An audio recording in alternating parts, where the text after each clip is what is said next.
Well, in 1974, you and John Rogers were picked as a two-man Irish team to go to Cuba for the first ever World Championships.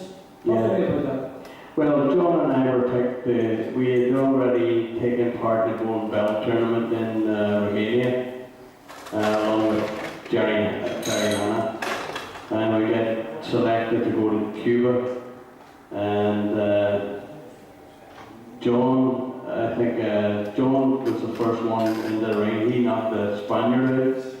Then I got picked against Greg Grushin. He had been the European champion. I'd beat him the month before, but on that night he came the better. He got the decision. And the American embargo was in full flow then. Talk to me about your predictions in Cuba. Your eyes must come.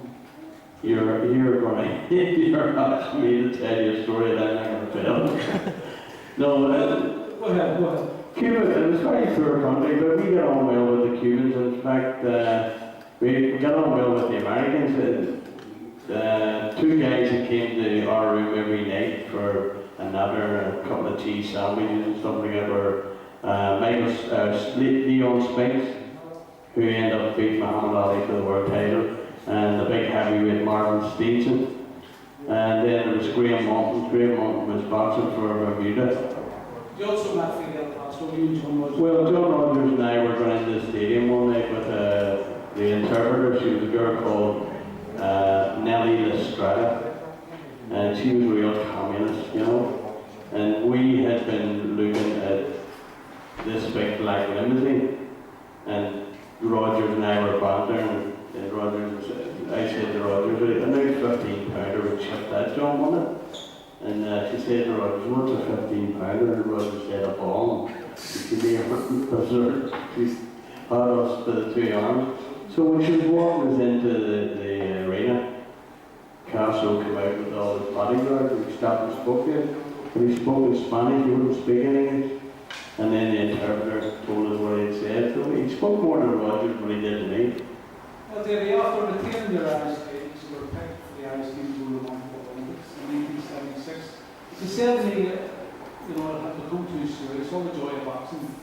Well, when you go to the Olympics, well, my experience of the Olympics were, we had went to a training session, we had so many training sessions a day, we had went to a training session only to find that the Nigerian team or some other team were taking your place. So Jerry's story, being as cute as he is, Jerry worked it out that we agreed with the Romanians, they could share our training session, the New Zealand team, the Australian team, and a lot of other teams, which meant we could have 5 training times each day. It just meant if someone was in your weight category, you didn't show what you had. You've done all your hard training the months beforehand, so it's only a matter of taking over to the time came to the fight. Well, one of your big memories is your friendship with Sugar Ray Leonard.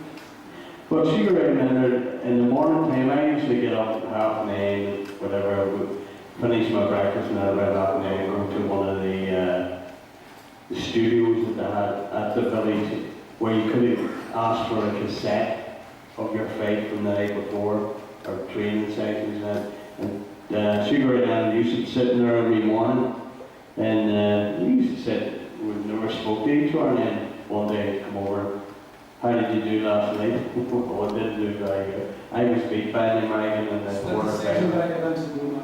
Yeah. Well, the Americans paid for the Montreal Olympics. We get 6 gold medals, you know. So after that, Davy, you decided to go to the Johnny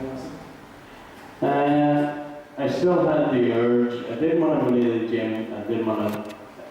I was asked that I hadn't enrolled or weighed in for the amateur championships, and I had no interest in amateurs no more. And I trained, went down to see Jerry in his office, turned pro with him, had a couple of fights, hitting the best.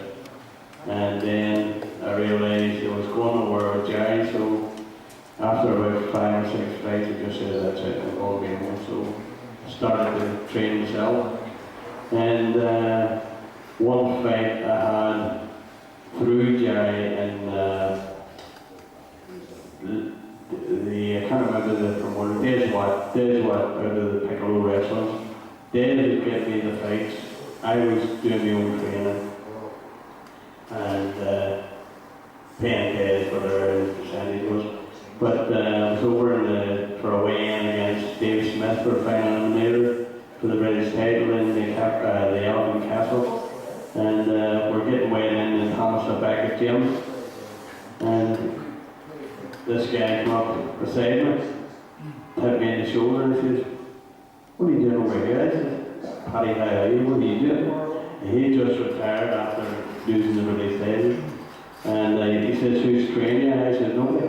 Train myself." He said, "Well, I'm coming home. I'll train you." I said, so when he came home, he phoned me, and that's how the partnership between Paddy and myself. Of course, Barney and Swift had started to move here. Boxing had started to get fired out. And same to Olympic industry was from Barney and and you fought in the work hard of Fiona. Talk to me about your final and the interview was. The final eliminator with you, I thought that I could have, I actually still today think I did won the fight, but I got badly cut in the 10th round, the 11th round, the cut I couldn't see, the blood was everywhere, and Shu got the decisional point. Tell me a wee story about the referee.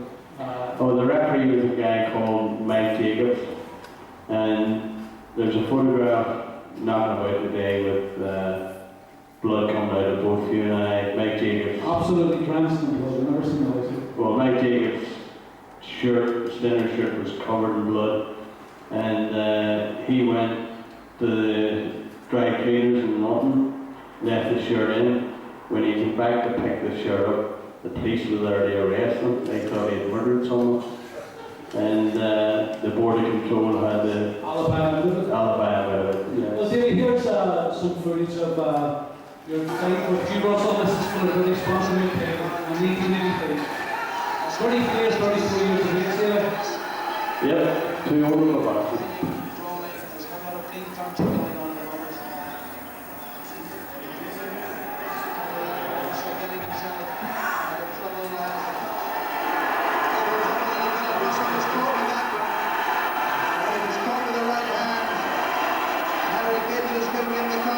The right hand there for Davy Larmour. He gets Russell gets the champion down into the final half minute, and Russell holding on desperately as Larmour tries to finish this. Russell holding on, he comes down underneath the right eye, which came from that hand of Davy Larmour. The left eye of Russell it is. The left eye of Russell. And with the last 10 seconds of the fifth quarter, have we got a fight here? Larmour coming forward, trying to stop that. The both Davy moving away, and Davy Larmour, the challenger, at 34 years old, holding the cap. What has been a tremendous and distinguished career for him by taking this British bantamweight title. The last couple of rounds, it's been Larmour. It's Larmour! It's Larmour, he's done it! Paddy, you seem just as pleased as Davy. Of course, fighter I've ever trained from retired, and he won the bantamweight title when I held. And I told his son today, I was a photo there in the house with a bell ring, and I says, "Your dad's getting one of them in the And he laughed at me, and I said, "He's getting one of them back tonight." And I felt in my heart, it's Davy Larmour.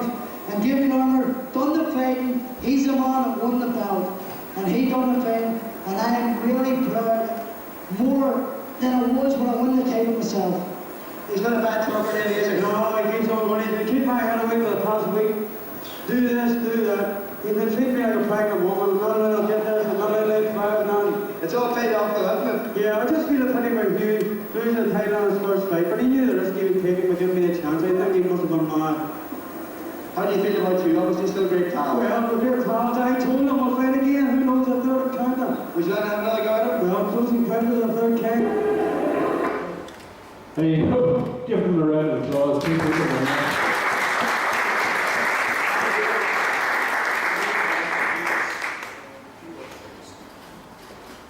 Well, that's nice, very much.